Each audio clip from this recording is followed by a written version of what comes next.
জামালপুরে পাম্পে তেল বিক্রি হওয়ার কথা ফেসবুকে ছড়িয়ে পড়লে দীর্ঘ সময় অপেক্ষা করেও জ্বালানি তেল না পেয়ে 2 ঘণ্টা সড়ক অবরোধ করে রাখে মোটরসাইকেল চালকরা। এতে সড়কের উভয় পাশে যান চলাচল বন্ধ হয়ে তীব্র যানজটের সৃষ্টি হয়। সোমবার সকাল 7:30টার দিকে জেলার ইসলামপুরের মেসের্স ঝর্ণা ফিলিং স্টেশনের সামনে দেওয়ানগঞ্জ জামালপুর আঞ্চলিক সড়কে গাছের গুঁড়ি ফেলে অবরোধ করে রাখে বাইকাররা। পরে পুলিশ ও সেনাবাহিনী গিয়ে বুঝিয়ে সড়ক থেকে তাদের সরিয়ে দেয়।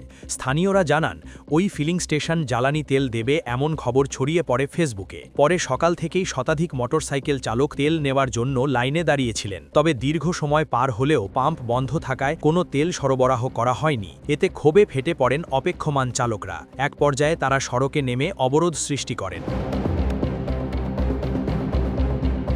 পরে সকাল 9:30টার দিকে ঘটনাস্থলে পুলিশ উপস্থিত হয়ে পরিস্থিতি নিয়ন্ত্রণে আনেন এবং অবরোধ তুলে দেওয়া হয়। এরপর ধীরে ধীরে সড়কে যান চলাচল স্বাভাবিক হয়।